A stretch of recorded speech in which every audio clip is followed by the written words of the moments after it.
भारत माता की, भारत माता की, भारत माता की। मैं कुछ शब्द हिंदी में कहना चाहूंगा हमारे साथी जो लद्दाखी नहीं समझते हैं या जो ऑनलाइन हो और लद्दाखी नहीं समझते उनके लिए। तो आज यहाँ पर पूरा लद्दाख एक तरह से सम्मिलित हुआ है, एकत्रित हुआ है। यहाँ कारगिल से लोग आए हैं, कल 2 दिन का सफर करके कारगिल से आईएसके के लीडर्स आए मिलने के लिए। आज यहाँ बहुत हैं, वैसे ही जंस्कर से आए हैं, नुब्रा से, चंदन से, हर जगह से आए हैं एक आवाज के साथ कि लद्दाख का संरक्षण हो, 6 शेड्यूल में हो और सिर्फ लद्दाख ही नहीं पूरे हिमालय के पर्वतों का संरक्षण हो। कभी कभी कोई मुझे पूछते हैं कि आपका ये कोई पॉलिटिकल तो नहीं है, तो मैं ये कहूंगा पॉलिटिकल जिसे अगर हम पार्टी पॉलिटिकल कहें तो इसमें सवाल ही नहीं है, क्योंकि हर पार्टी का इसमें हाँ है, किसी का ना नहीं है। बीजेपी पार्टी का तो ये हमेशा चुनावी मुद्दा रहा है नंबर 1, बल्कि हमारे एमपी साहब ने ही हमें इसका रास्ता दिखाया था 6 शेड्यूल का। तो जहां एक वादा हुआ है चुनावी मैनिफेस्टोज में और फिर law ministry, home ministry, tribal ministry, सब ने हमें आश्वासन दिलाया था कि लद्दाख को 6 शेड्यूल में लिया जाएगा। तो फिर इसके अगेंस्ट कौन है? कैसा कंट्रोवर्सी, कैसा पॉलिटिक्स? ऐसा कुछ पॉलिटिकल नहीं है। अगर हम कहें कि पॉलिटिकल है तो ये हो सकता है अभी कि सब लोग मिलके लद्दाख की बेहतरी चाहते हैं, थोड़े नाखुश हैं जिस तरह का यूटी मिला, क्योंकि हमने सोचा था ये यूटी जम्मू कश्मीर से तो बहुत बेहतर होगा, लेजिस्लेचर के साथ होगा, लोगों की राय, लोगों की ख्वाहिशों से चलेगा लद्दाख की उन्नति। वैसा नहीं हमें दिख रहा है। ये यूटी विदाउट लेजिस्लेचर है और इसलिए हमारा कोई काबू नहीं है क्या काम होता है और नहीं होता है। तो इसलिए बहुत धीरे चल रहा है, बहुत से फंड्स वापस जा रहे हैं और कारगर इफेक्टिव नहीं हो रहा है। तो अब इस हालत से तंग होकर हाँ लोग मांग रहे हैं स्टेटहुड, और क्यों ना मांगे? क्या गलत है स्टेटहुड मांगने में? जम्मू कश्मीर को जब वादा किया गया कि आपका स्टेटहुड बहाल किया जाएगा, अभी आप यूटी हैं, तो लद्दाख ने क्या गुनाह किया कि उन्हें विदाउट रिप्रेजेंटेशन, विदाउट लोकतंत्र रखा जाएगा? क्या गुनाह किया? क्या ये लद्दाख के देशभक्ति का सजा है कि उन्हें एक शख्सियत राज करेगी? हमारे 4 एमएलए, 2 एमएलसी हमारी आवाज को असेंबली में ले जाते थे, उस हिसाब से तरक्की होती थी। अभी 0 हो गया है, वो 0। तो लोकतंत्र में तो हम पीछे चले गए हैं। स्टेट्स में कभी राज्यपाल प्रशासन, गवर्नर रूल लगे तो उसे बदकिस्मती माना जाता है कि लोकतंत्र को रोकना पड़ा है, और ऐसा 2 महीने, 5 महीने, 6 महीने के लिए ही किया जाता है। तो अब लद्दाख तो अनिश्चित काल इनडेफिनेट गवर्नर रूल में चला गया, अंधेरे में चला गया। तो इसलिए स्टेटहुड की मांग करना कोई बुरी नहीं बात नहीं है। आप लोगों का क्या ख्याल है? स्टेटहुड को लद्दाख भारत सरकार को एक इनाम के तौर पर लद्दाख को देना चाहिए, जो लद्दाख ने हर जंग में भारतीय सेना का साथ दिया। जिस ईमानदारी से यहाँ हर चीज चलता है, लद्दाख से बाकी भारत को सीख लेनी चाहिए। तो हमें भी लोकतंत्र का तो एक हक बनता है, यहाँ की लोकतंत्र को आप ना ले जाएं, सिर्फ ये कहेंगे हम। मगर जब लोकतंत्र की बात करते हैं तो लोकतंत्र की कुछ खामियां भी हैं, इसीलिए हमें 6 शेड्यूल मानना पड़ रहा है। लोकतंत्र में हमारे नेता सिर्फ 5 साल का देखने के लिए मजबूर होते हैं या प्रशिक्षित होते हैं, कंडीशनड होते हैं, तो इसलिए वो सिर्फ छोटे दृष्टि से प्लानिंग करते हैं, जबकि प्रकृति, ये पहाड़, ये ग्लेशियर, ये जंगल, ये जानवर, प्रकृति दशकों और सदियों के तरीके से चलता है, 5 साल से नहीं। तो लोकतंत्र में नेता कभी कभी गलत फैसले करके विकास के नाम पर उद्योग जहां भी लगा देते हैं, कुछ भी नदी को, जंगल को, पहाड़ को इधर का उधर कर देते हैं और विकास के बदले विनाश कर बैठते हैं। 2-4 लोगों को खुश करने के लिए वो जनता का सदियों तक का विकास नहीं, विनाश कर बैठते हैं। तो ऐसे में जरूरी है कि ऐसे संरक्षण हो जिसके वजह से ये हिमालय के पर्वत बचे रहें। शॉर्ट साइटेड आज और कल का सोच के इसका शोषण ना हो, एक्सप्लॉइटेशन ना हो, तो इसलिए हम 6 शेड्यूल में संरक्षण की मांग कर रहे हैं, ताकि ये लद्दाख और हिमालय के ग्लेशियर बने रहें। सिर्फ लद्दाखियों के लिए नहीं, आपको याद रखना होगा कि ये जो हिमालय के ग्लेशियर्स हैं वो लद्दाख नहीं बल्कि पूरे उत्तरी भारत के लोगों का पानी है। 100 करोड़ लोग इस पर निर्भर करते हैं, तो उनके लिए भी इसको बचाए रखना बहुत जरूरी है।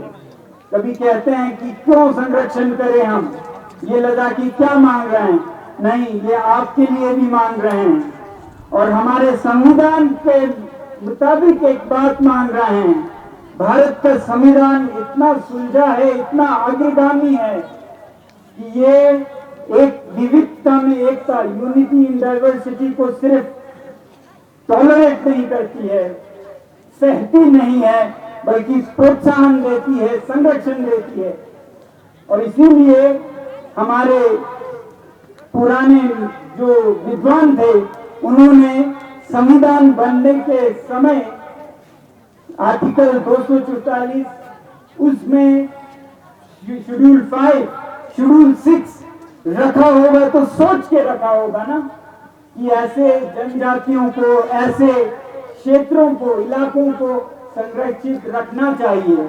तो फिर जो संविधान में है उसकी अगर शांतिपूर्वक मांग की जाए तो क्या वो जुल्म है, क्या वो जुर्म है? आप बताइएगा। क्यों आज 6 शेड्यूल का बोलना एक जुर्म देखा जा रहा है? 6 शेड्यूल बोलने वालों को हिरासत में ले रहे हैं, FIR हो रहे हैं। अरे यही तो हमारे आज नौजवानों को कहीं वो स्टेडियम में 6 शेड्यूल बोलने पर पुलिस पकड़ के ले जाती है, कोई फेसबुक पे कमेंट दे या कमेंट अप्रूवल दे उन पर FIR हो जाता है। ऐसे जुल्म और सितम में एलिमिनेशन शुरू हो जाता है। और जब लोगों को नौकरियां नहीं मिले, बच्चों को 12,000 की उम्मीद करते हुए 250-300 निकले हैं, वो भी पुलिस में, जो कि शायद दमन के ऑपरेशन में काम लाए।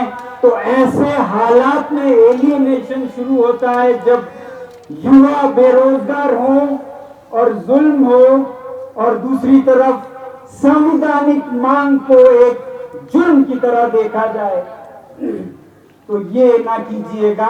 आपके ही किए गए वादे को याद दिलाना आज जुर्म हो गया है। अगर इतना जुर्म होता तो हमें पहले ही बता देते। आप पहले ही वो मैनिफेस्टो में नंबर 1 पे नहीं रखते तो हमें भी समझ आता कि ये तो देशद्रोही नारा हो सकता है। अब जिस सरकार ने इसको पहले नंबर पर खुद रखा हो, उसका नाम लेना जुर्म कैसे हो गया मैं समझ नहीं सकता हूं। तो इसलिए हम दूरदर्शिता से काम लें। मुझे उम्मीद है कि आज की हमारी आवाज हमारे प्रधानमंत्री जी तक, हमारे गृह मंत्री जी तक पहुंचेगी, क्योंकि पहले ये निचले स्तरों पर रह के पहुंचती नहीं थी, और वो इस पर गौर करेंगे और हमारे नेताओं को टेबल पर डायलॉग के लिए बुलाएंगे और जल्द ही इस पर एक फैसला कुन बातचीत होगी। ये हमारी बहुत बहुत बड़ी उम्मीद है। हम डेवलपमेंट के अगेंस्ट नहीं है कि लद्दाख को संरक्षण करके यहां कोई इंडस्ट्री नहीं आए। अगर बेहुदा बिना किसी कंट्रोल के इंडस्ट्रीज आए और उसमें लद्दाख के लोगों का कोई भागीदारी ना हो, उसका हमें डर है। कहीं माइनिंग हो, कहीं खनन हो और उसमें लोगों का, स्थानीय लोगों का कुछ ना चलता हो।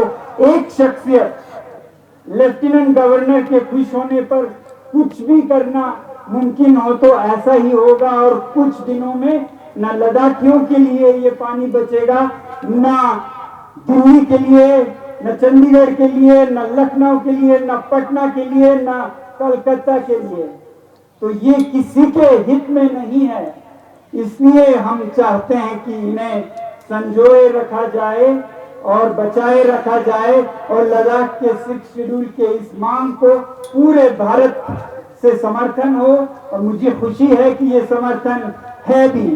तो हम अगर यहाँ पर कोई इंडस्ट्री आए तो हिल काउंसिल के सहमति से आए, जिस पर लोगों का बागडोर हो। तो हम विकास के खिलाफ नहीं हैं, हम किन्हीं लोगों के खिलाफ भी नहीं हैं, अंदर के बाहर के लोग, ऐसे हम नहीं देखते हैं। मैं तो ये कहता आया हूं कि लद्दाख को बाहर से बचाएं तो ठीक है, लद्दाख को लद्दाख के लोगों से कौन बचाएगा? लद्दाख के लोगों को भी मैं कहता हूं हमारा जीवन शैली भी ऐसा हो कि यहाँ के प्रकृति को हम विनाश ना करें। तो मैं हमेशा ये कहता रहा हूं, आज मुझे आप वाहवाह कर रहे हैं, जिंदाबाद कर रहे हैं, कल को शायद मुझे आपको भी अपोज करना पड़े अगर आप इन प्रकृति को, यहाँ के माहौल को बिगाड़ेंगे। तो मैं तो हमेशा आवाज उठाता रहूंगा। तो लद्दाख को लद्दाख के लोगों से भी बचाना होगा। जहां तक बाहर के लोगों की बात है तो मैं समझता हूं बहुत डिस्कशन में हो सकता है। जैसे मेघालय में मैंने देखा कि एक पुलिस बाजार नाम का एक एरिया है जिसमें 6 शेड्यूल अप्लाई नहीं होता है, वहां पर बाहर के लोग भी आके अपना बिजनेस चला सकते हैं। ऐसे ही यहाँ भी एक सीमित क्षेत्र हो सकता है जिसमें कहीं से भी लोग आए, मगर वो हर घाटी में, हर गांव में, हर पहाड़ में न जाएं। तो ऐसा कुछ देखा भी जा सकता है। मगर यहाँ लद्दाख में जब हम बचाने की बात करते हैं तो मेरी जाती राय तो ये है कि जब बात चले चमतंग की, नाजुक पर्यावरण की, पांगोंग की, सोमोरिरी की, तो शायद लेके लोगों को भी ये मुमकिन नहीं होना चाहिए वो जहां भी कुछ भी कर लें। तो लद्दाख को लद्दाखियों से भी बचाना होगा, और वो 6 शेड्यूल देता है। लेके लोग जाके जंस्कर को बिगाड़ दें, उस पर भी रोक होनी चाहिए। लेके लोग करगिल में तबाही मचाएं, उस पर भी रोक होनी चाहिए। और कारगिल के लोग लेह में आके मनमानी करें, उस पर भी रोक होनी चाहिए, और वो 6 शेड्यूल में है। इलाके को बचाते हैं सबसे, और सबके इलाकों को संरक्षित करता है। तो इस तरह से हम किसी के खिलाफ नहीं हैं, हम संरक्षण के पक्ष में हैं, विपक्ष में किसी के नहीं हैं। ये मैं कहना चाहता हूं आपको। अब ज्यादा ना कहते हुए आखिर मैं ये कहूंगा कि ये एक सांकेतिक अनशन था 5 दिन का। बहुत लोग पूछते हैं अगला क्या है आपका कदम। मेरी तो उम्मीद है कि हमारी सरकार बहुत ही संवेदनशील है और सहानुभूति रखते हैं लद्दाख के लिए। और हमारी आवाज अब तक तो पहुंच गई होगी। बच्चा बच्चा आपने देखा होगा बोल रहा है 6 शेड्यूल। बूढ़े 75 साल के लोग बर्फ में अनशन करके बोल रहे हैं 6 शेड्यूल। और कितनी आवाज लगानी पड़ेगी। तो मुझे उम्मीद है कि आवाज पहुंच जाएगी और हमारा एक आगे बढ़ेगा ये फैसला और ये बातचीत।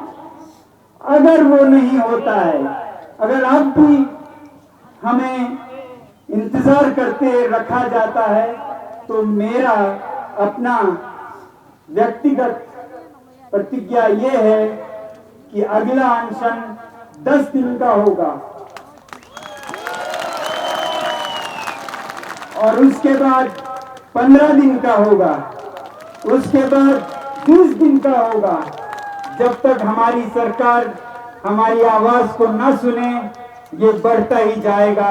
यही मैं आप लोगों से कहना चाहता था। मैं पूरे भारत से जो लोगों ने हमें समर्थन दिया, और सिर्फ लद्दाख के लिए नहीं, पूरे हिमालय के लिए, और जो लोग आप अपने पहाड़ों को, जंगलों को, नदियों को बचाने के लिए भी एकजुट हो रहे हैं, उनको मैं सलाम करता हूं, धन्यवाद देता हूं।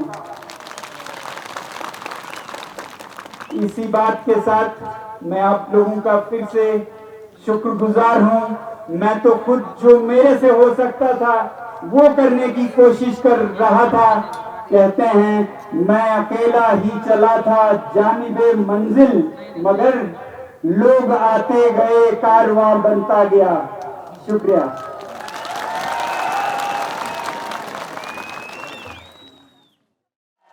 महाराष्ट्र से 16 संस्थाओं के प्रतिनिधित्व करते हुए आए हैं। आपका बहुत बहुत धन्यवाद।